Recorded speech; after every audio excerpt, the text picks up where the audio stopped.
Hang on, I'm chewing my cookie. I picked a bad time to start eating cookie. It's too boring. You Um, break the world record. I know, right?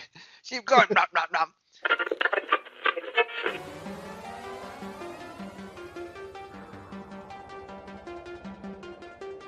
It's that time again. Time for the all-new Culture Cast, which begins right now. And we're back, everyone, with the all-new Culture Cast. It's me, Nick, and with me is...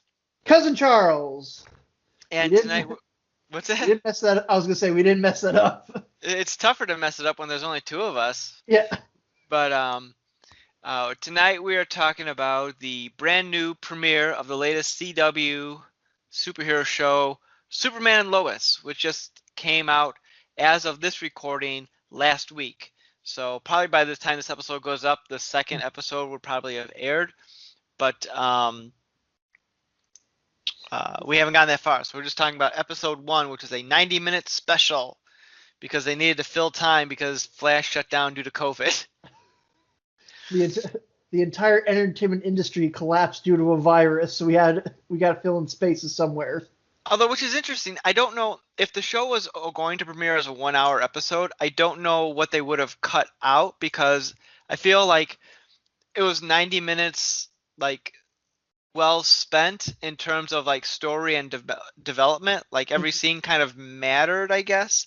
Yeah. But I'm curious if it was going to be an hour, which I thought it was. I could be wrong. I don't know. I didn't look it up before we started because I don't prepare for these things. What they would have cut out if anything, but I don't know.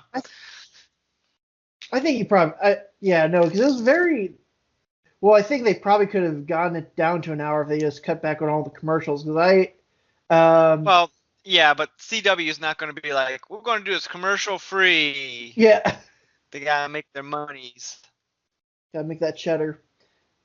No, but well, do you want to start with like general thoughts and kind of go deeper, or how we want to tackle this? As you and I are the two experts on the CW, we are probably of anyone in the Culture Cast, we've stuck through it. Yes, and you know, at the end of last year, I was going to start calling my CW supers. Like I was going to quit Supergirl because I was just kind of getting tired of it. I was going to quit Black Lightning because I was getting tired of it. Batwoman I was going to quit because I just felt it was spinning its wheels. I was going to stick with Flash because I've been with it so long. I was going to stick with Legends because I generally like the show. But of course, since COVID hit, there's been all these announcements. Black Lightning's in its last year, so I'm like, well, I might as well finish it off. Supergirl's going to be in her last year, so I'm like, well, I'll finish it off. And Batwoman, Ruby Rose dropped the show like a bad habit, and they have a new cast member. I'm like, well, I kind of want to see how this plays out.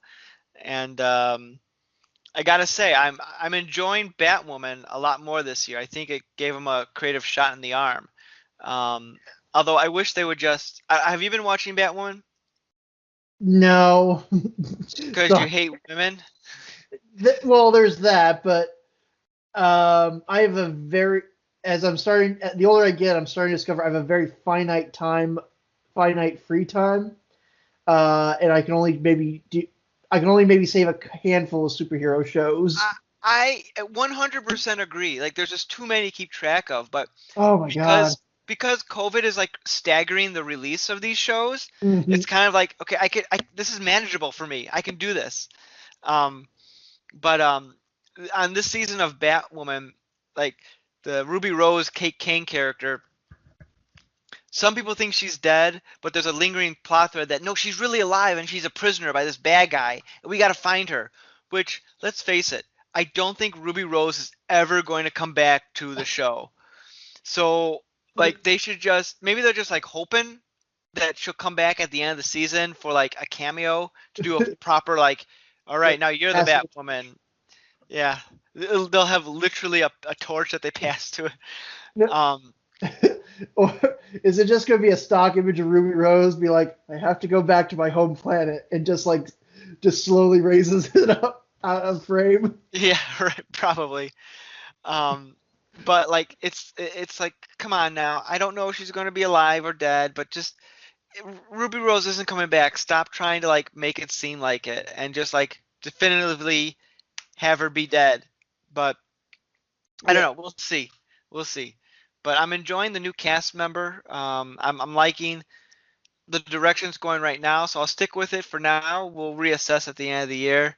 And then again with Black Lightning and Supergirl, I'm like, well, I've been with them so far. I might as well just finish them off as if it's one more year.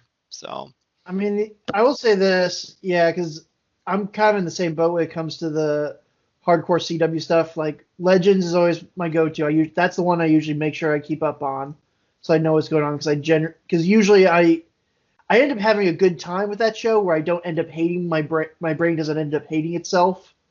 Flash, yeah, like I said, when it's good, when it's in its marks, it's good, but when it's not, it's a little all over the place. this last season of Flash was. I know COVID messed some things up as well as the Crisis, but I don't give a crap about anything that's going on. Like the new This, characters they introduced, the like what Chester P. Funk, who's like, I'm a tech guy. I don't give a crap about him. I don't give a crap about the new kid they have on the show, who's the alternate world Wells's daughter, but not really his daughter, who's working at the um, who's working with Iris at the her newspaper. Like I could give a crap about this person. It's like, why are you doing this? No one cares. I was gonna say, have we exhaust? Wow, yeah, because have we exhausted every avenue when it comes to the Flash? I don't know. I mean, I don't know what these characters add. Like maybe as a one-off. Mm-hmm. I think her name is Allegra. Like she doesn't bother me as much as the other guy does because I feel like he's redundant, especially with Cisco there. But there's rumors that that actor wants to leave the show, so maybe they are slowly trying to replace him with this other guy. I don't Yeah, know. Who knows? But it's kind of like just like the cast is too big. Just slim it down. yeah. Slimmy it down. So hopefully this new season will well, they'll get rid of one cast member, the elongated man, because apparently he's a huge sexist and racist or something like Yeah. that. Note to celebrities: don't ever join Twitter or just hire an intern just to manage your Twitters. That seems to be the best long-term solution. Just don't get a Twitter. Which is a shame because he was like the most fun character on the show, but Yeah. oh well. I'm surprised whatever they're going to say. Well, I think they showed in the past that he can change his face. I wonder if they're going to do something like that, or who knows? Yeah, There's a I whole don't know. bunch of comic book mumbo jumbo that you can do, but yeah, I'll be honest. Given that 2020 was kind of like the year that never was, I forgot that had happened until you just brought it up. I know, right? But anyway, they're launching a new show with I haven't seen Stargirl, but apparently Stargirl is not part of the Arrowverse proper. But No, yeah, because I think it's its own separate thing, and it's on my. It's very much. It's one of those things that's. dropped my cookie. It snapped in two. Careful before Max gets there. He's sleeping downstairs. Okay. But, But no, like that.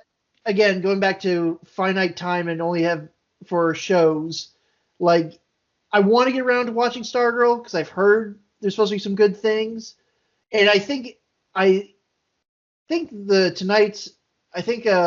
and Lois shares some of what they're trying to do more in terms of like trying to actually make these shows feel a bit more cinematic.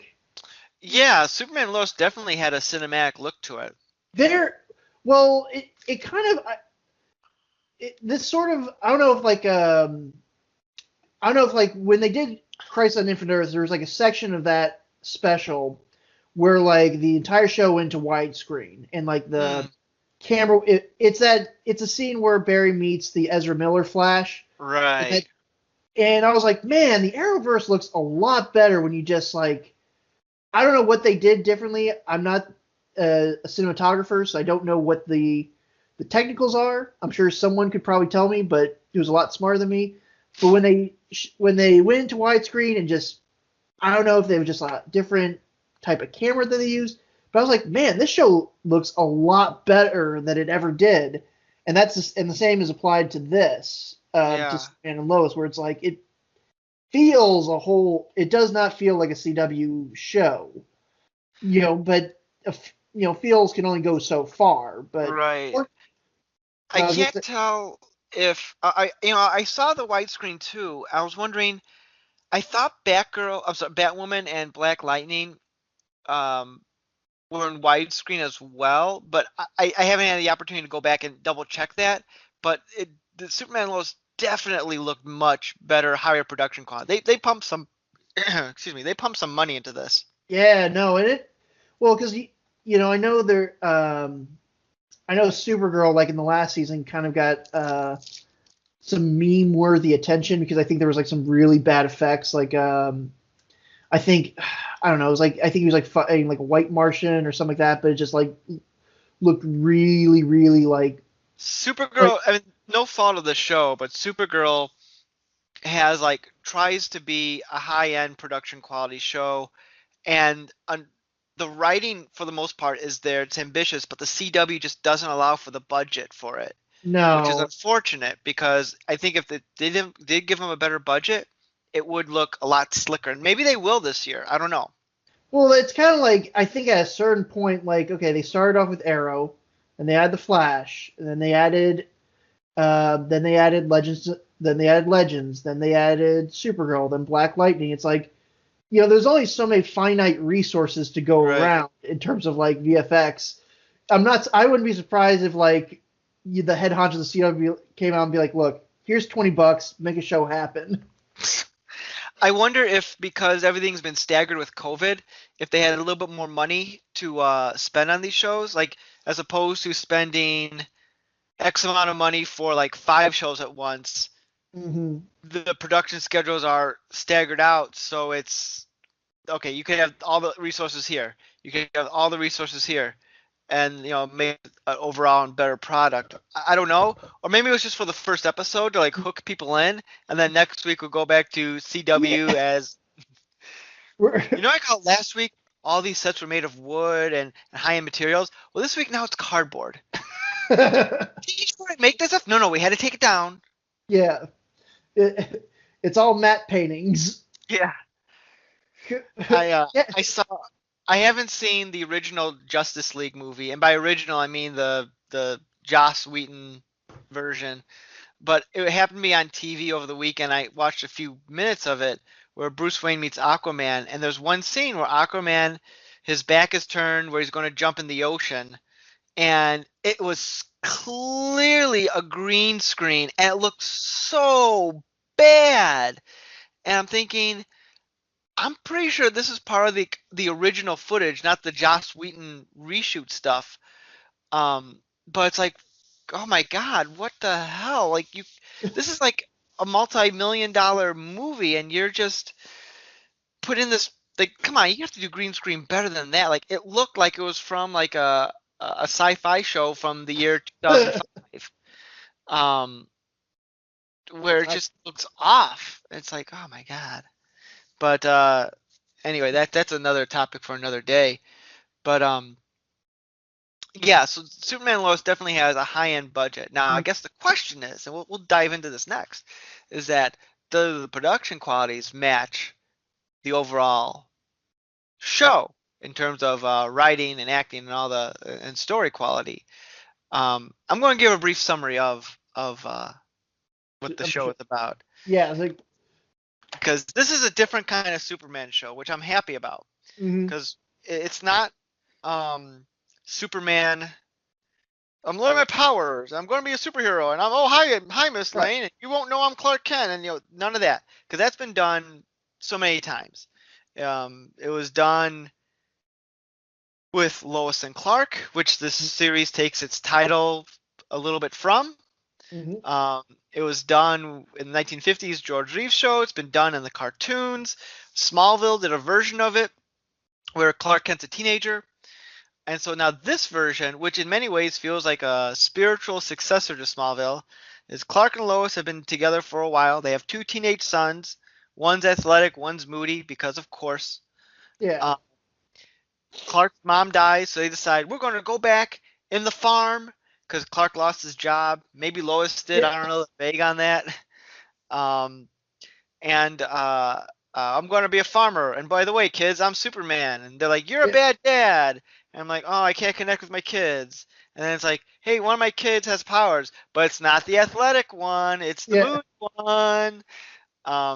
And so that's the premise of the show.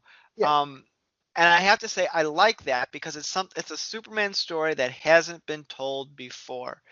You've never seen him with teenage kids in a functional relationship with Lois Lane. The comics are kind of doing that now, although I'm not really reading them at the time. Yeah, so clearly they pulled a little inspiration, although he only has one kid in the comic, but I appreciate it. I like what they're doing with that. So with all that, Cuz, what were your impressions on the first episode of Superman and Lois? I was very charmed by it. It was very I want to say wholesome, but it was just like kind of like it was very well, like we've kind of gone on, very well made, but the story itself I thought was like really well done. Like I know some people were ragging on the kids things. I was kind of hooked in and sold by the show that I'm like, you know what? I'm fine with this. I'm fine with this because, yeah, sure, the stuff is cliche. I know where this is going, but you know what? These actors are really good. The storytelling so far has got me interested. This episode, even though it was a pilot, it very much, sometimes when they do these pilots, they're like mini movies, right. In terms of like, in terms of like telling a fully complete story, and then there's a little stinger, there's a little cliffhanger at the end. Like Arrow is a really good example of that, where it's like, Oliver's first big mission, and then the last scene of that episode was like you reveal that it was Moira who blew up the yacht, or she knew something about the yacht blowing up, and it's like, oh, I gotta see what happens in episode 2. I want to know more. This one, Flash does that, took that to the next level because they literally had a post-credit scene in those shows. So you have like the Flash logo, and you think it's over, but no, there's one more scene. Yep. This one felt very much. It had that too, but very much was like, okay, we're selling you our premise. That's the best way I can sort of describe it. Like, this is not, in the first 5 minutes of this, is like, we've gotten that age of pop culture where like most people know the general origin story of these characters, so we don't really need to spend too much time.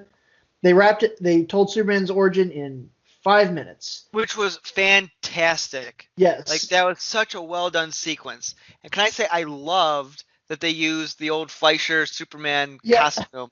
That was so much fun to see. His mom made it. Yeah.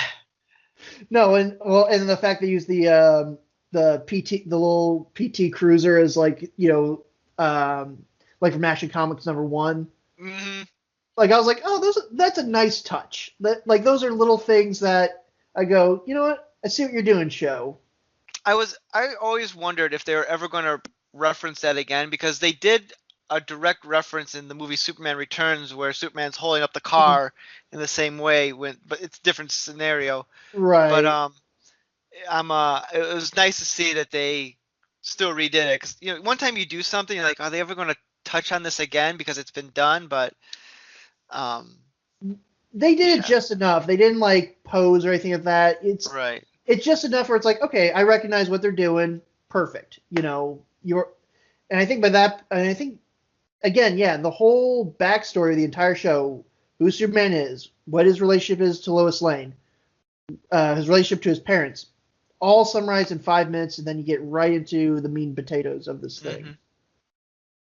But yeah, no, I really, I think, again, I hope it's not one of those like, I hope the show's not really front-ended. We're like, oh, this had a really great first episode, then it goes all downhill from here. So far, nothing seems to indicate that, but I've been proven wrong before plenty of times. So it's the CW, so I'm kind of holding my breath a little bit. Right.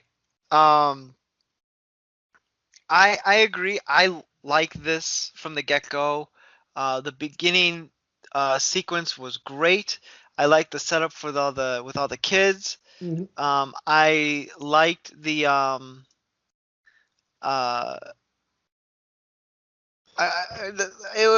it was good. I Yeah, enjoyed it. It wasn't the typical CW type of show where it's like, oh, I love this girl, but she doesn't love me. yeah, Like they didn't have yet, but there seemed to be no love triangles going on, and the producers have openly said like there will not be a love triangle between Lois, Lana, and Clark in this show.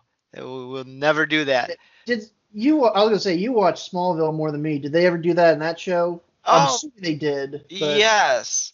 Oh my God, yes. Well, keep in mind it was a different era back then. mhm. So CW, I mean, Smallville. I've never watched Buffy the Vampire Slayer, but I know enough about it from pop culture to get an idea of what it was about. Right, And Smallville took heavy influence from Buffy, which was also a CW show until it went to UPN. right. Um, actually, no, it's a WB show because that was before the CW existed. Uh-huh.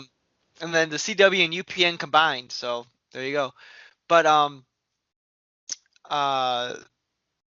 very much so. Like it was always Clark and Lana were always on again, off again, on Mhm. again, off again. Lana would have a boyfriend, and Clark would be pining for her. They never really did a straight up love triangle between Lois, Lana, and Clark. Because by the time Lois and Clark started getting together, Lana was a distant memory. Okay. Um, they might have played it a little bit, like I think there was one season where Clark started to get close to Lois, and Lana shows up, and Lois is like, ah, but it didn't last very long. Right. But I mean, they had their romance drama, heavy doses of that on the show. Right, because I was gonna say that Smallville kind of laid the groundwork for what became for what is the quote unquote Arrowverse or Very much so. I mean, I think Mhm. Flash has more in common with Smallville in broad strokes than Arrow did.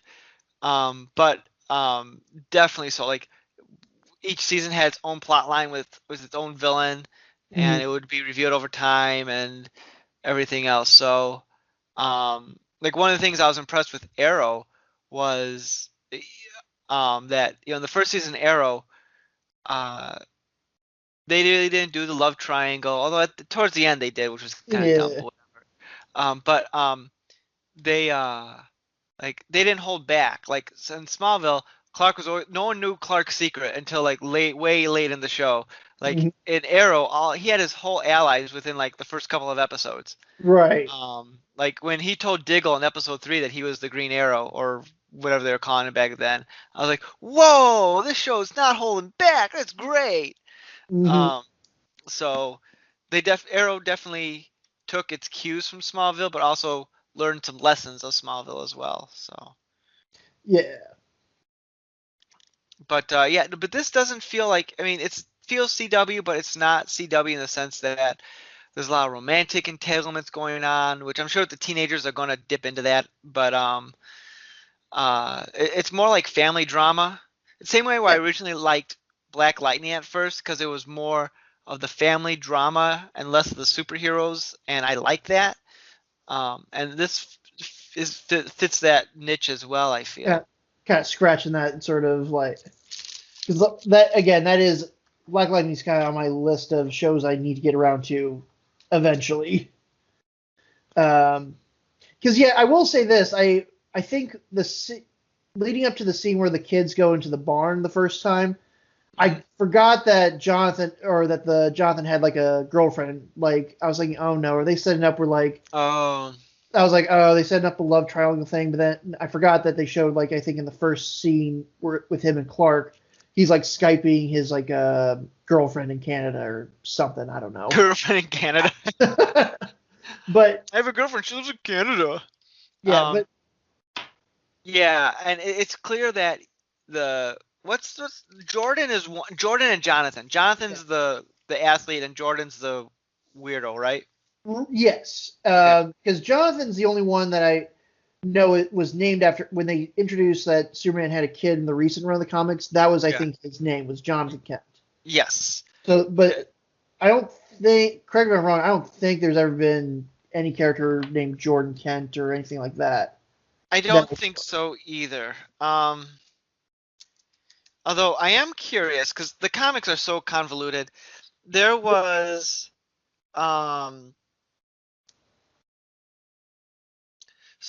okay. There are two Jonathan Kents in DC Comics in terms of Superman's kid. I don't know what's in canon anymore. One Jonathan Kent is technically the son of General Zod, who Lois and Clark found and like fostered for like so long. Right. And he eventually wound up back in the Phantom Zone and all that. It was during that Superman New Krypton storyline. Okay. He has not been seen since. And then now in the current comics, they have Lois and Clark have a biological son named also named John Kent, yeah. Which I don't know why they decided to do that, but whatever. I'm not the writer. So there's that. So there's two John Kents. I'm surprised that they didn't, and I know this would be breaking the canon, but I know they named Jordan after Jor-El, but I'm surprised they didn't name the other one Connor, because there is Connor Kent, who's technically a clone of Superman, but he's also another Superboy. But maybe they didn't want to go with that route to like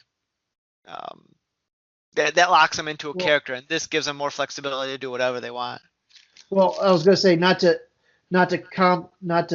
complicate this conversation any further, but I know in Titans, in season 2 of Titans, the DC Universe, now HBO Max show, they introduce Connor Kent, Superboy, in that show. So who the hell knows where that factors in this rat's nest of DC shows? I'm guessing that Connor Kent is based on the clone who is from the Reign of Superman, yeah. But yeah, I don't know. And then there's also Jason. Is it Jason? From Superman Returns, who is his kid. Which they did reference the kid in Crisis. Yes. So that's interesting. But maybe they just wanted a fresh start with that. So yeah, let's pretend that was a bad dream. This is Kingdom Come Superman. Don't think too hard about it. I guess not, and also not to complicate things further, but Mon-El from from Supergirl and also the comics, when he was on during the New Krypton storyline, he also named himself Jonathan Kent as an alias. Who said like, "Oh, I'm Clark Kent's cousin from England," because I guess he has a bit of an accent in the comics. But it's like these writers are pulling this stuff out right out of their ass. Wait, so Nick, a lot of John Kents, yeah. Did you know that Superman's mom and Batman's mom are both named Martha? I never knew that. Someone should write that into a movie and compare it. Well, I've still yet to see that movie, by the way. You're not missing. I was gonna say you're not missing. Well, if I'm going to watch the Snyder Cut, I'm going to have to watch BVZ, Batman vs Superman, and I got Max, it's the Ultimate Edition's on Max, and people like nut themselves over the Ultimate Edition. So when I have time to watch 3 hours of a movie, I'll grab all the Oreos you can and strap in. I'll probably have, like the upcoming Snyder Cut. I'll probably have to do it over like a series of days. I heard it's supposed to be 4 hours, man. Yeah, it's supposed to be 4 hours. It's insane. Good lord. I was gonna say no, that's, I don't know. I'm trying to remember where I was going before I tickled myself. We were talking about the kids and how there's like 900 Jonathan Kents in the comics, but Yeah, but he does have a girlfriend. Going back to that, Yeah. from I don't know. I bet you, I guarantee you, that relationship will not last because they're too far apart. And then he'll Yes. get upset like, I lost my girlfriend because of you. We had to move to Smallville. Ah. Yeah, But we're he was encouraging his brother to go after Lana Lang's daughter. He's like, go, yeah. go, go, go. And he's like excited about his brother like, getting a girlfriend or something. Yeah, which is like that's I'll say this, that's kind of nice. Like that's just Hmm. nice. Um well, I will say like the two actors that have played brothers, I think that they were there weren't too many scenes, but the few scenes they had together in the show, I think they worked pretty well together. Like hopefully they do some more with it. I hope they don't I hope eventually they don't try to make it where like as Jordan gets more powerful, Jonathan becomes more jealous and starts acting more, starts getting all weird about it. I hope they don't go that route. I Oh, feel they're like that's totally easy. going to. There'll be at least a subplot. I guarantee you that. I have a theory on that, and we'll get to predictions later on. Yeah. But Um, oh, that was the one joke I was going to make earlier. They did not. The big inciting incident of this show is they did not save Martha. Uh, that I was like, take that, Zack Snyder. I had one joke in my head. What was it? um, Although it is kind of, I think literally, well, it's in the show itself. Like it's kind of a one-two gut punch for Clark Kent. Like literally, he gets fired, and then like 30 seconds later, he finds out his mom had a stroke. Like, man, you are having a terrible, terrible day. Son, I had one job for you, was to keep a job, and you couldn't do that. I'm dying now. You getting fired killed me. Yeah. Well, take that, fake news. Although they kind of reference that a little bit in this too, where like They did. They touch on the politics. the where it's like I don't know, we have a drunk fireman dad of that's like Lana Lang's husband. Hmm. He's like every like country stereotype that you can think of. Uh-huh. Drinks too many beers, hates big cities. But loves Probably big corporations. I've never understood that. Not to get political, but I never understood that political stance of generally more conservative folks who love big corporations. I feel like that would be yeah. opposite, but I don't know. Uh, This is also just maybe I'm not seeing it the right way, but it's also a show, so I yeah. guess he likes the corporation because it's saving Smallville. Yeah, So which again, you and I have seen movies. That's not going to happen. Like and there's it's a plot line that Smallville did as well, because the Luthers bought like big plants in Smallville, and after like a year they shut them all down. yeah. Well, what's that? I guess that's kind of well, I that's kind of the one thing that's a little bit I want to say weird, but the one thing that they it's kind of weird that they have this new. I'm not sure if you probably know more. Is Morgan Edge a character from the comics? I actually He don't know. he is he Okay, is he's been depicted many different ways in the comics. okay. Because I will say I didn't watch the after Crisis on Infinite Earths. I really didn't watch any of Supergirl, so I don't know what happened to John Cryer, Lex Luthor, who was probably one of the better additions to that show. Hmm. Which I guess it'd be a little cliche if it's Clark, it's Superman going against Lex Luthor again. So I appreciate that's not Luthor, but at the same time they pretty much have a Luthor stand-in. Yeah, like in the comics, John, jeez, I'm still on that. Morgan Edge is like a big businessman who sometimes is a villain, sometimes he's uh, not a villain, but just sort of like a Antagonist. antagonist. Um, he in his earlier appearances, he was working with Darkseid and controlling Gang, and he owned Galaxy Broadcasting, which in the comics is when Clark Kent was a news anchor. because if you're going to be a superhero trying to stay anonymous, be on the TV every day. Yeah. Which I guess they have. Oh my God, comics in the 70s are weird. They had apparently they explained it that like the television screen somehow distorts Clark's image, so everyone sees him differently. It's weird. God bless comic books. I love the Bronze Age, but in the later comics, he's it turned out that wasn't the real Morgan Edge, but then they did have a real Morgan Edge who was just kind of like a jerk boss kind of sort of thing. And then in the more modern comics, they kind of revert him to be like the villain who runs Intergang. He has dealings with Darkseid, and that's tended to be the version that has stuck around. When they did the New 52, they brought back Morgan Edge. They uh, re redid him as a black guy who was like, I'm all about big business, making money, and blah blah blah blah blah. But they didn't do much with him. I don't think he's appeared since then. As far as I'm sure he has, but I don't know exactly. But I think they've toned down at the dark side connections, but I don't know.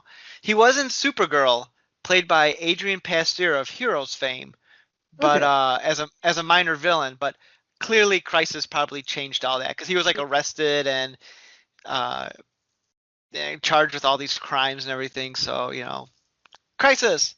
Yeah. Do whatever we want now. Yeah, but honestly, it's awesome and maddening at the same time. But yeah, so Morgan Edge. Oh, Len Luthor, he's now a good guy because everyone thinks like they reset Luthor as a who does bad guy things behind the scene, but in front of everything, he's like considered to be like he's a good guy. He's doing the right thing, and I think Luthor is trying to be a good guy in his own weird way. Right. Like he's like, I don't want to fight with you, Supergirl. I got a new lease on life, so I'm going to do things my own way. But he's still an a-hole and controlling and still a bad guy. I hope at some point they bring John Cryer onto the show, because that would be fun. But he's busy with Supergirl right now, so they may hold off on that for a while.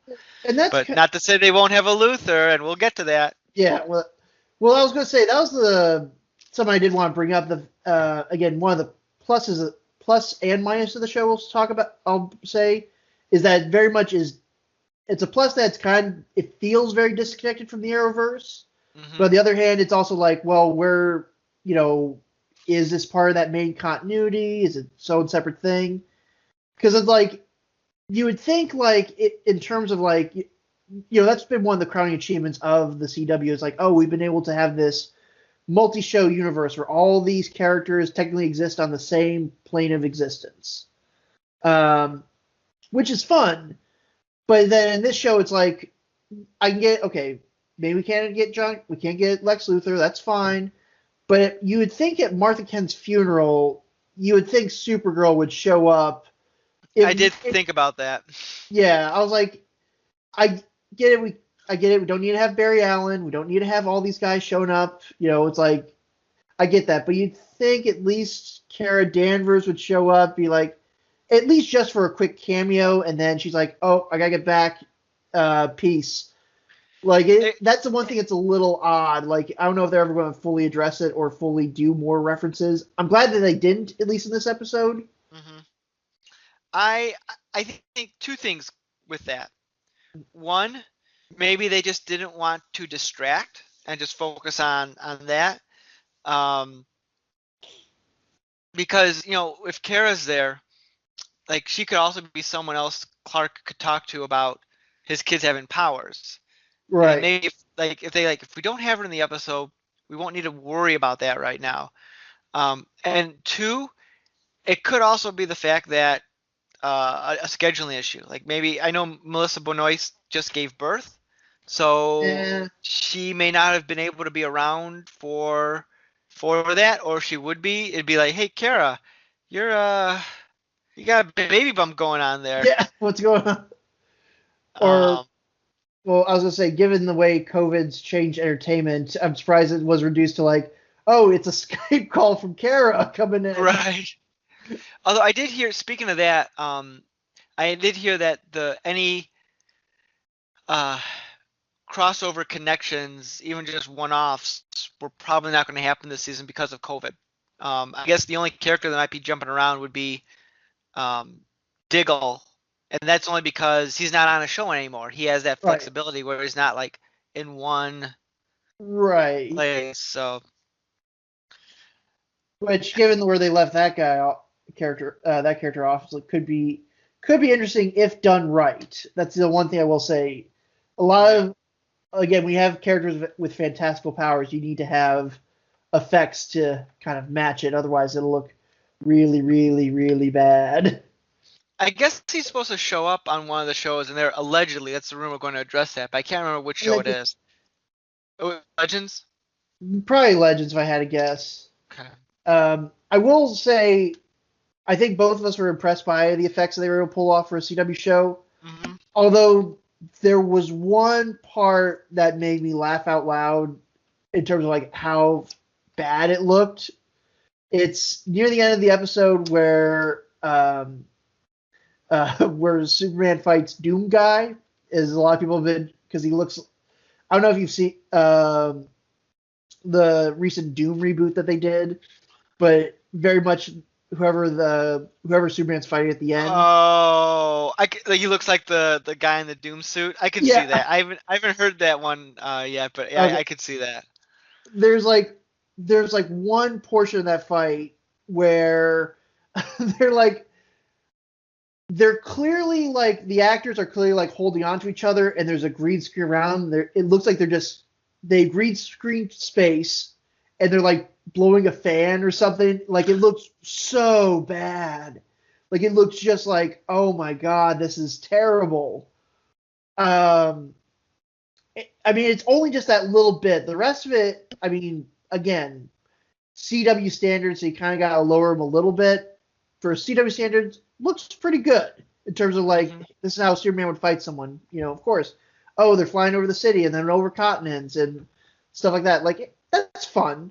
But yeah, that one portion of the fight is like, it just does not look good at all. And also, not to get too nitpicky, but the fact that Superman just is able to just pull out a kryptonite knife, which in most cases in the comics, like I don't know, you get again, most depictions, it always seems like he's pretty much done, or it kind of like can't do anything. Here he's able to just pull a knife straight out of his chest, no issues whatsoever. Yeah, and like not only does he heal, but his suit heals as well. Yeah. Yeah, that was a little weird, I guess. I mean, it's not the first time they depicted that Superman just has like super willpower. Yeah. Going back to the aforementioned Superman Returns, where Superman has a kryptonite knife stabbed into him, and he lifts up like a kryptonite island. And Well, I mean, he's spent and dead after that, but you know, so who knows?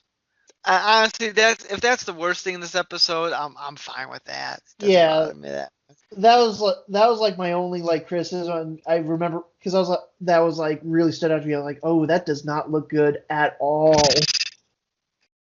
Um, Well, they spent so much money, they had to cut it from yeah, cut something. we got cut corners somewhere. Um, the other thing I want to bring up is that like all these superhero shows, they always have someone who's like they always have a character who's like the taskmaster in terms of like their the show's version of a Commissioner Gordon, which in this case seems to be Lois Lane's dad. You know, like, hey, I got some fresh information about this case. Yeah. Like every one of these shows always has it where it's like the info dump guy. Yeah. I like they recast that character because that character was in Supergirl the first season. Yeah. Probably no one remembers that, and Who I cares? and yeah, who cares? I enjoyed um this version of Sam Lane Mhm. because in the comics, and I was getting exhausted about this. Well, I mean, you've read the or have read or are familiar with the new Krypton stuff. A little bit. I've got somewhere buried at my dad's house, like a bunch of comics from that time. That was a pretty good saga. I enjoyed that overall. I know I'll get some hate mail on that, but I don't care. I enjoyed it. It's almost worth going back and picking up the trades. But um, they depicted Sam Lane as being this anti-alien, I hate Superman type of character, which is like, oh, you hate Superman, but you don't know that your son-in-law is Superman. Ah, ha, ha, ha, ha. And they kept that characterization for quite a while. Like with the New 52 reboot, they did the same thing. And I don't like that. I don't like that they turned Superman into like the Hulk, where it's like we can't trust him. He's a bad guy. I was gonna say, yeah, it's kind of like as you described, I was like, well, it's like Thunderbolt Ross kind of riff. Yeah, and I like this thing that he's still a hard ass. He's still, based on some previews, looks like he's going to be upset that Superman's living in Smallville now. But like, I like that they're on. Yeah, I like that they're on good enough terms where they're working together, even though they may not see eye to eye on. Like, clearly he wants Superman to work for the government full time, taking care of their problems.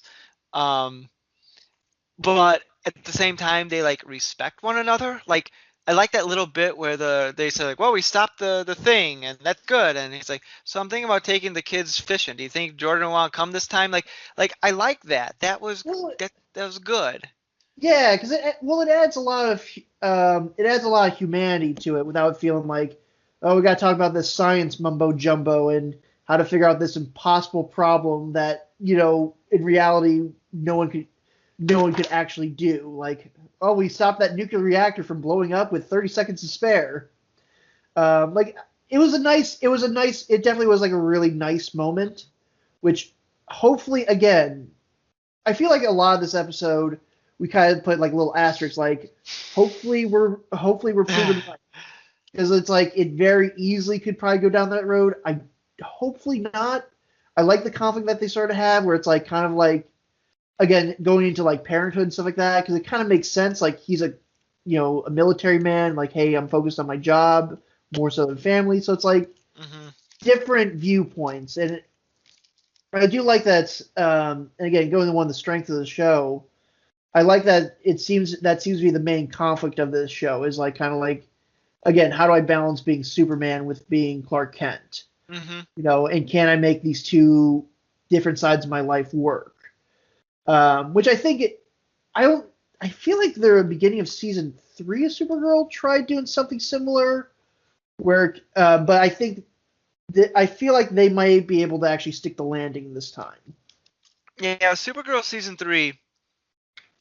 So the season started because Mon-El had to go to the future because he was poisoned with lead. Right. And so Supergirl was like, I'm going to be Supergirl all the time because I'm sad my boyfriend's gone. Right. Which is like, for a show that's trying to preach itself as being female empowerment and all that, like, you're doing a huge disservice. And it's not like she had a slump. Like, it was like a multi-episode arc where she was like that before she finally pulled herself out of it. But whatever. This is not the Supergirl podcast. This is the Superman and Lois podcast. Yeah. But yeah. So I like that. I'm glad they're on good terms. At least good terms. I mean, they may not see eye to eye of things, which is fine. That's where conflict comes from. But it's not like, I'm going to destroy you, Superman, so you better buck the line. They're not doing that. I'm happy about that. We're not getting that awkward scene from like Amazing Spider-Man where it's like Captain Stacy's like, Spider-Man's a menace. We're not. Hopefully, we're not going to get. Yeah, that's a different thing. But no, I would like that for the most part. If we're going to have like CW drama, it seems very precise. Like, okay, it's mostly going to focus. Let's concentrate on like Jordan, kind of like in theory, who the target audience, or I don't know, the people who mostly watch the CW, like for this teen angst and stuff like that, like that seems where it's primarily concentrating on, and the rest of the drama feels more like universal, where it's like these are things that just regular people can watch and enjoy without it having to feel like, gritting your teeth or the last 4 seasons of Riverdale. Um, the Jordan, the actor who plays him reminds me of someone. I can't pinpoint who.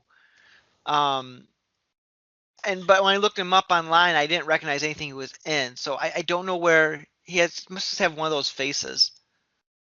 You know who I'm thinking now that you kind of mentioned it. You know who he kind of reminds me of. You ever seen the one kid from Stranger Things, what he looks like now, Finn Wolfhard? I thought about that too. It's definitely the hair, but it's I can see how he looks like him, but that's not who I'm thinking of. Hmm. But yeah, I know what you're saying. Yeah, He and Finn have the same like moppy hairstyle. moppy hairstyle, kind of like little, somewhat mopey demeanor. Right. So I don't know. Maybe it's just maybe it's a memory from the future of watching this show. Yeah. um, So well, I think before we forget, we got to talk about like the little post credits stinger at the yeah, end. yeah. Let's talk.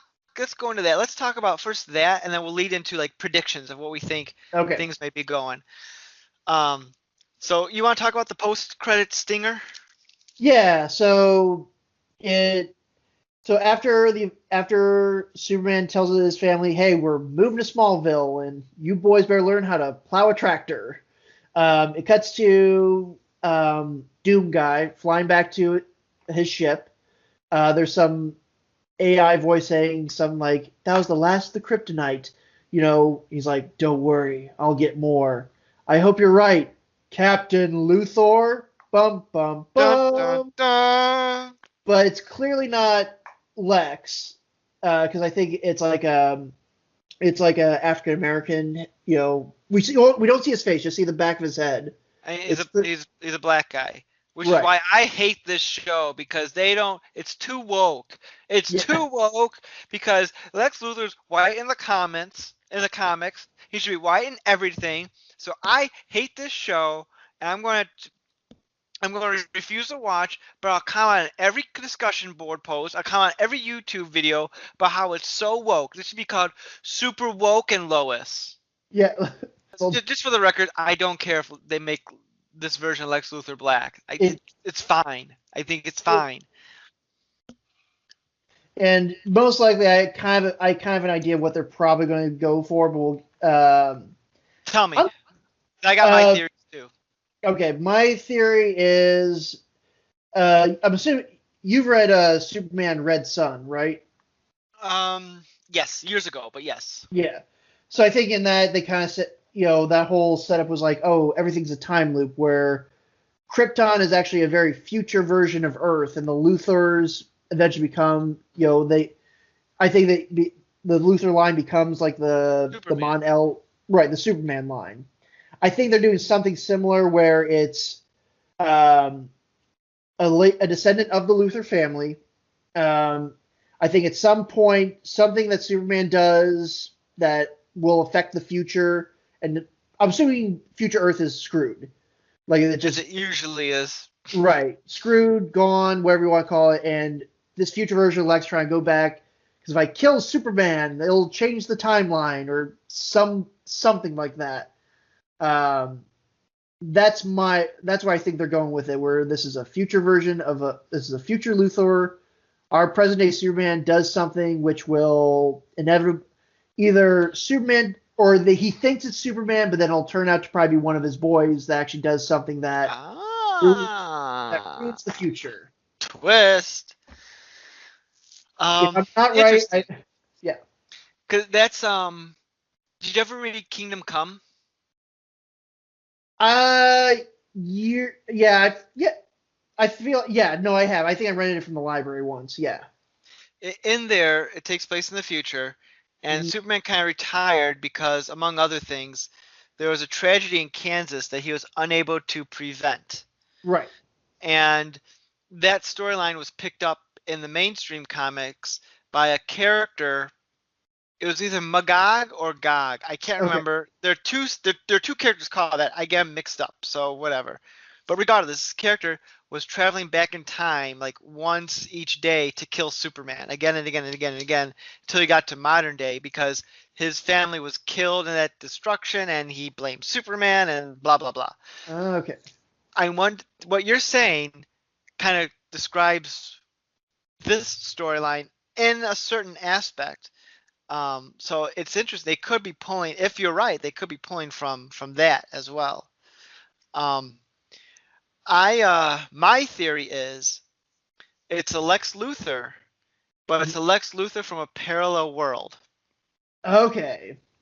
And I think, and this is just a gut feeling. I could be wrong, but there's some story to be played here.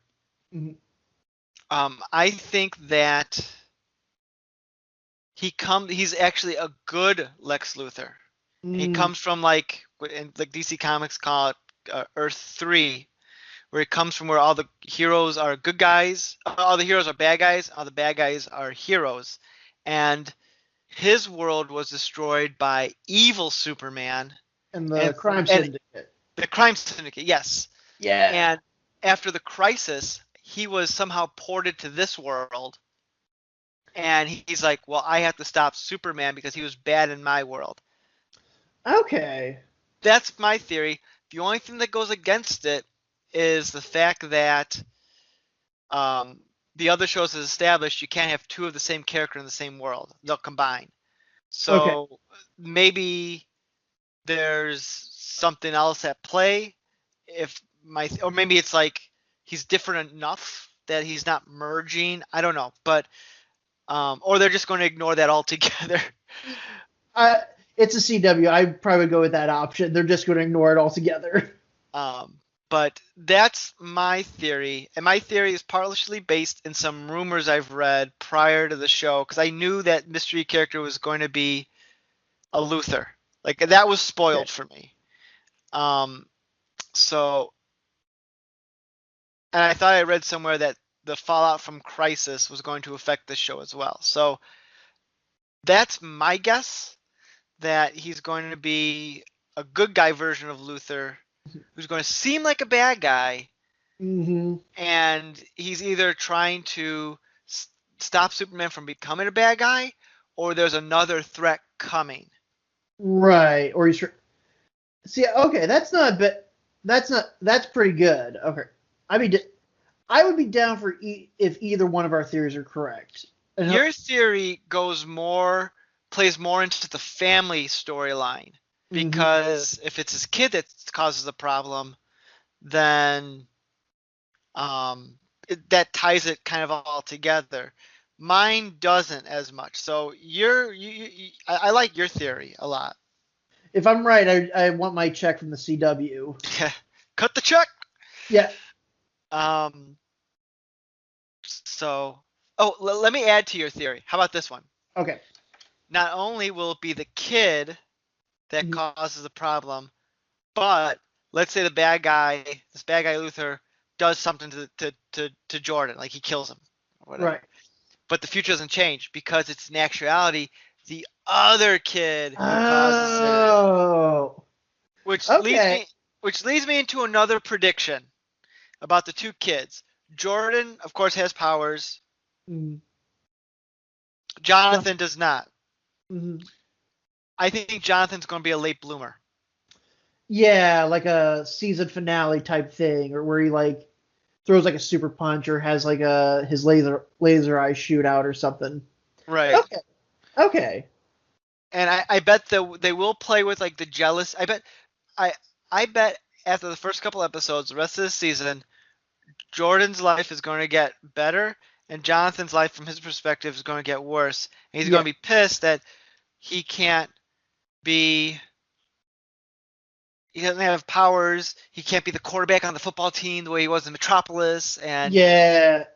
he's just in the dumps. And then he's going to be like, "Well, why come I can't have powers?" Yeah. And at the end either at the end of the season or something, you'll find out like I don't know, like a car will be crashing. He like just holds it. And he's like, "Oh, Yeah. I could see And that. someone will see him. I could definitely see that. I wouldn't like. I don't know. That's definitely, I think, one of their chips or one of their cards up their sleeve. I'd be very surprised if they don't use it at some point before the end of this season. Mm-hmm. And actually, there's two other things I want to bring up before we close tonight's discussion. Mm-hmm. One, there's the scene where the boys go in the barn, they find the pod that Clark came in, and it spits out. I wanted to jokingly say the Dreamstone from Wonder Woman 1984, but I'm going to assume it's some form of kryptonite because there's always like all the shades, all the colors of different kryptonite. But I don't know if there's orange. I could be wrong. I'm sure there probably is. Oh wait, yeah, because who There's picked it up? Someone picked that up, didn't they? I think Jordan did. I think because it like opened up and like it gave him like this magic rock, and then it's never. I was gonna say it was never brought up again. Not even before like the end of the episode where he's like, it's glowing or anything like that. It's just like here's a magic rock, and I mean, it's going to come and play later. I'd be very surprised if it. I mean, if they don't, then they're just bad writers. But so far they seem to know what these showrunners seem to at least know what they're doing, which is weird because it's a Greg Berlanti production. But yeah, what do you think? So orange kryptonite gives animals superpowers. I just looked it up. So you think there's gonna be a cat that walks by and we get Stripes the super cat? Well, there's always Crypto. Well, and there's Streaky the super cat. There is a cat named Streaky. There's a super Streaky. cat. I thought it was okay. All right. Well, I was close. I got the S right. Yeah. Going back briefly to Titans, they have Crypto on that show alongside Connor Kent, which would make sense. Yeah. I think they eventually will bring Connor Kent into the show. I don't know how. Maybe not this season. Probably he'll be like a third brother. Yeah. Yeah, I could. I mean, if they did, because I have not watched Titans. Like I kind of just read about this stuff online. Right. I want to watch it. I've heard it's good, but everything I've heard has kind of been mixed or all over the board. But it would Batman's a geriatric in that show. What? Batman's a geriatric in that show. He's like super old. Oh. Well, I don't know. He's played by some guy from Game of Thrones. Yeah, I think I remember reading that. Like the guy who does Jorah Mormont. I don't know what any of those words are. I don't watch Game of Thrones. He's let's see, what's the actor's name here? He is Ian Glenn. Oh. Okay. Do you know who that is? He was in. Let's see. It doesn't say what he was in because this is a terrible Wikipedia page I'm on. But yeah, I don't know. But he was in Game of Thrones. I don't know who he was. I know who you're talking. I know who you're talking about. He's pushing 60. He is 60, if I'm reading this right. So. Oh God. Eesh. Maybe he's not playing 60. Yikers. No, but okay. Which I don't. They're probably not gonna go with that. But do you have any thoughts on what else they might try to do then with the Magic Rock? Do you think it's going to have Pedro Pascal grant wishes? Well, obviously. I don't know. I completely forgot about that at all. Yeah. So I don't know. I guess they'll do something with it. It'd be weird that the machine the thing would have a piece of kryptonite in there. Well, I was gonna say, I thought if I remember correctly, in the comics, didn't Jor-El send with him like a bunch of different things of kryptonite, or that was something in the Christopher Reeve movies. I have no idea. He sent them like crystals. They could activate things. But it wasn't kryptonite per se. In one version of the comics, as Superman's ship left, a piece of kryptonite impacted on the ship and came with him to Earth. And much to the credit of the writers of DC Comics, for multiple years that was the only piece of kryptonite that the comic book world had, and kept like passing hands to people. And Right. so, thumbs up to the writers on that. So I don't. Every year, everything is different on that. Yeah. My big question is, how did that pod get down underneath there? Because it seemed like the only way in and out was that little like ladder crawl space, and that pod was huge. Unless like they ripped up all the boards and put it down there and They they put all the built boards back. they built the barn around it. Right. Also, side thing, and again, I live in Missouri, but I do not live in the country. If there's anybody who does live in the country, do you guys keep your Wi-Fi routers in the middle of your barns? And so far up. Oh, you like, gee, should the Wi-Fi router really be in this hard to reach place? You know, I don't live in the country either, but I could see them having a separate Wi-Fi router in the barn because in case you need access and you're Right. doing barn stuff away from the house. But why was it like in a not easy to play? Is it supposed to be like, well, Clark could fly up there and just get it? But still, he wasn't around in Smallville. Like if the Wi-Fi went out, would Martha be like, Clark, Wi-Fi's out. Can you come and like reset it? It's like, I mean, all right. yeah, that was a terrible place for them to have the Wi-Fi router. So now, because of that, the show's now bad. 0 out of 10. Do not never watch again. Yeah, cancel. Yeah. But was it getting that beforehand? Wi-Fi router. Shoot, sorry, I just lost my train of thought. Oh, you were mentioning something with like how they got the ship in there. Yes. I'm assuming the other just maybe Jonathan Kent lifted, like he just was that strong. He just manhandled that thing and got it into the barn. Maybe it's what causes a heart attack. Yeah, I like how that's just like quick. He's like, you see Clark like, oh, he's put up like the Fall Fest sign, and then oh, looks good. Ah!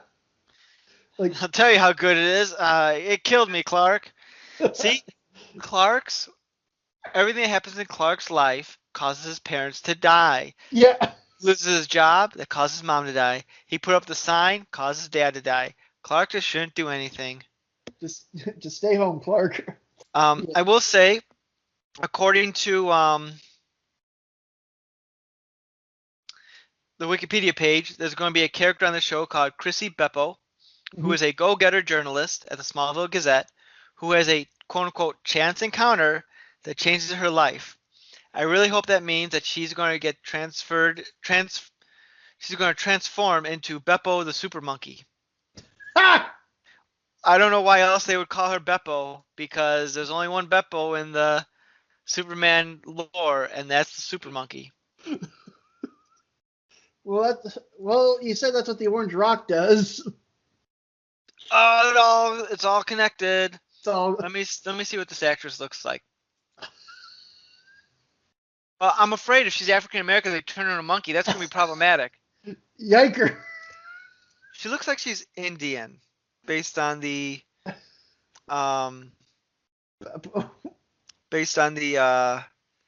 pictures I see of her, which is not like better in my not that she's anyone, but if they make her into the monkey, that's questionable. I would like to think that they're not going to turn like someone into a monkey. For a multitude of reasons. One, the show doesn't feels pretty grounded so far. Although yeah.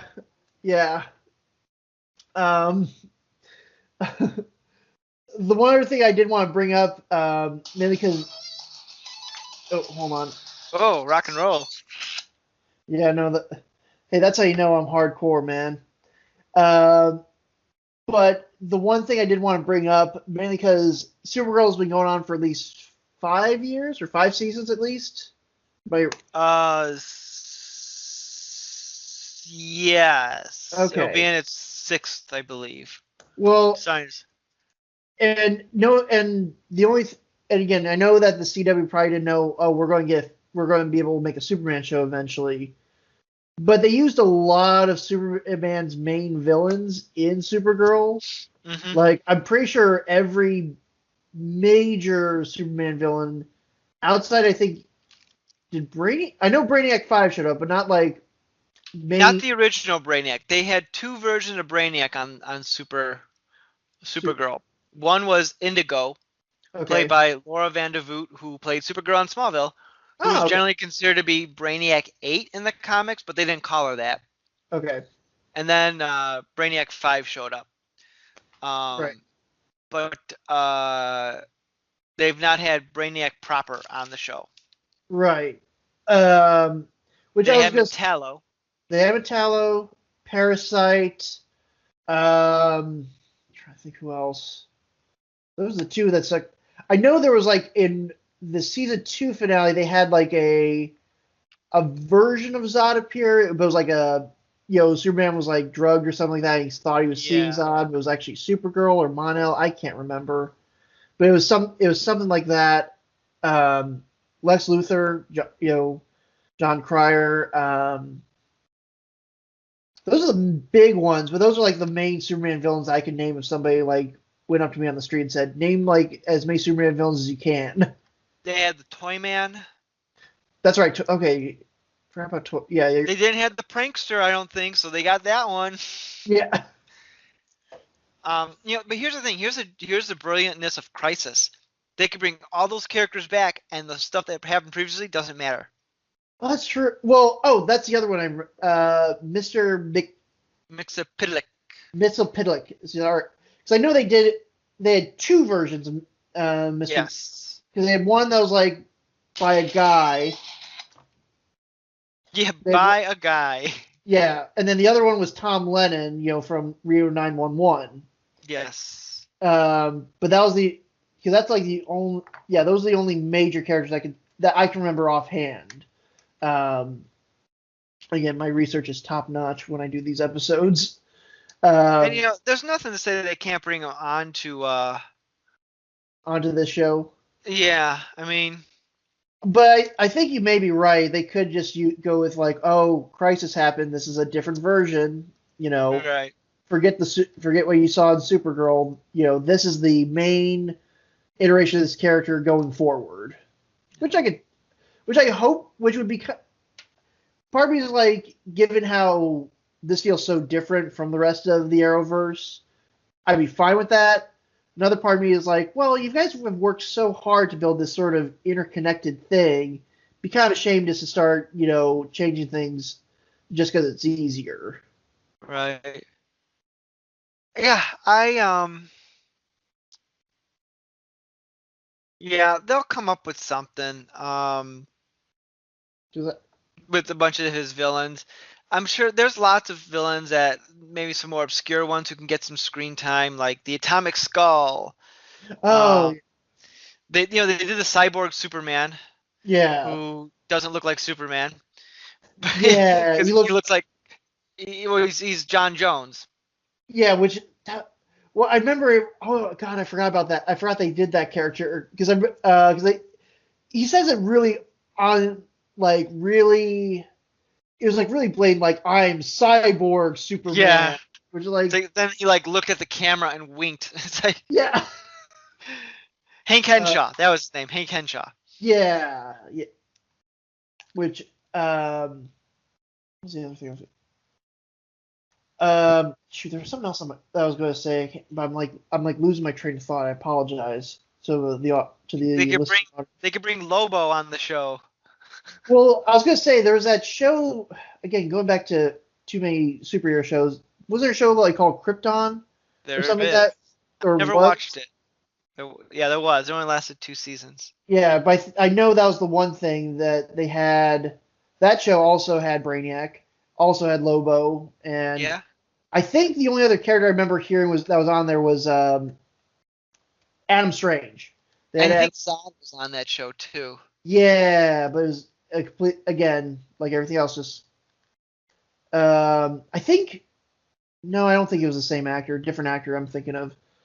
Oh, I thought it was the guy who played Oliver Queen's stepdad from the it first. was the guy Was who it played really? Oliver Queen's stepdad. Yes. Oh, I always refer to him as Black Patrick Stewart, but yeah, Colin Solomon, Salomon, I'm not sure how yeah. to pronounce his name, also appeared in many of the Pierce Brosnan James Bond movies. Oh, no kidding. The more you know. But I, I wouldn't be surprised like if this show does well. Mainly because none of the Arrowverse shows have attempted to do this. But I feel like if they're going to try it, before this TV social experiment collapses in on itself, I know Zack Snyder's already going to do it in his Snyder cut. I wonder if they're Hmm. going. I wonder if they're going to have the balls to try to attempt to do like any New God storylines or anything with Apocalypse and Darkseid on a CW budget. If they did, it would be on one of the crossovers. Um, Because that's like but the last big thing that they haven't tried doing yet. they tried it on Smallville, and here's the thing with Morgan Edge, they could tie it into that if they want to go that route. But um, yeah. Yeah, because if I'm correct, if I'm wrong, wasn't Darkseid Smallville like basically the lost smoke monster? Yeah, so they played it off as like it's an essence and it controls your body, and oh Also, god, also this is say kind also saves this makeup. yeah, well, sort of. So this is needlessly complicated. It's fine for a 22 episode season, but so in that season, Clark goes to a parallel world where he meets Lex Luthor's dad, who in the real continuity died many years previously. The alternate version of Lex Luthor's dad comes to our regular Earth and hangs around and then gets infected by Darkseid. So that's who Clark fights at the end of the season is Lionel Luthor, played by the great John Glover.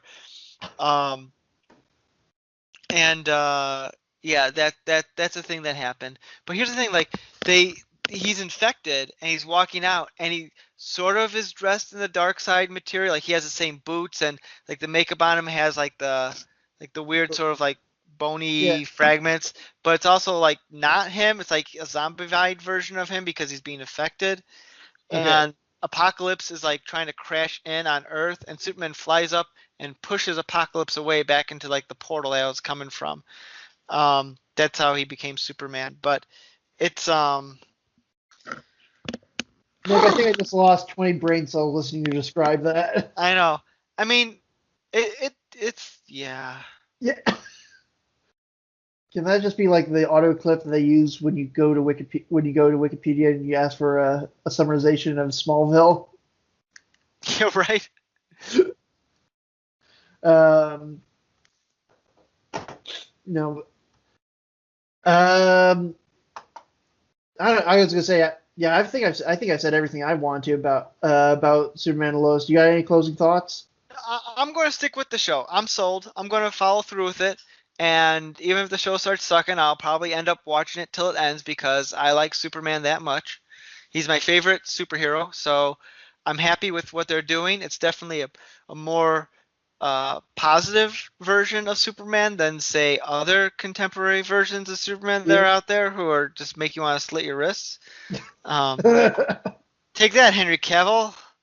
No, I like Henry Cavill. It's just Man of Steel soured me so much that I couldn't have the energy to watch Batman v Superman and Justice League. And that movie's like almost 10 years old now. That's weird. So Man, yeah, oh God, yeah, Man of Steel 2013. 2013, yeah. Hey, here's yeah, I think I'm going to share. I'm going to parrot you a little bit, but yeah, I definitely. It's what, it's got me interested enough that I'm actually going to try to watch it as it premieres on TV. So, take that for what you will. I'll watch it through the old rabbit ears that I got. Hopefully, yeah. I'm really hoping to be proven wrong. I don't want this to be another case where like, hey, really strong opening. I really hope that's not a case where like, oh, just because we shot it well, that mean, you know, just because it's shot well doesn't mean that the show, I hope the show reflects how, the writing reflects how great the show looks visually. Mhm. So far, haven't been so far so good, but again, it's the CW. This is a show where we had the main villain literally try to Wile E. Coyote himself. Like I said, fingers crossed. I really want to see how this goes. Hopefully, yeah, this could be the next big thing for both Superman and for the CW in terms of like trying to be higher quality. Yeah. And if it's successful, I wonder how soon before DC Comics like shoehorns Jordan Kent into the continuity. We'll see how long.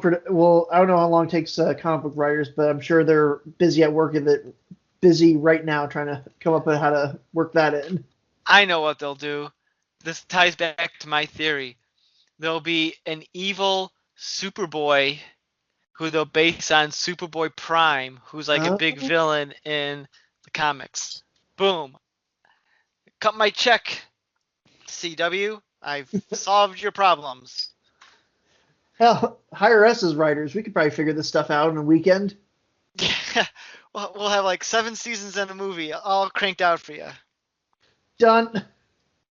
So, all right. Well, cuz I think we've chatted way too long about Superman and Lois. I feel like we barely covered the Lois aspect, but that's okay. Yeah. We hate we should numbers, so.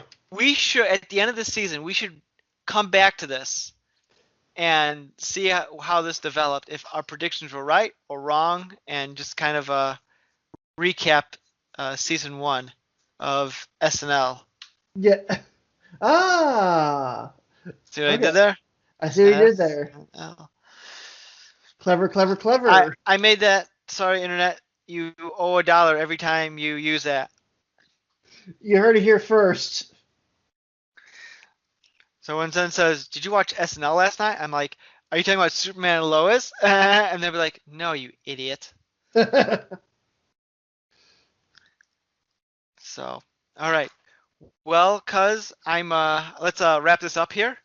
So, thank you everyone for listening to the all new Culture Cast and our Superman and Lois episode podcast. Mm-hmm. I'm Nick.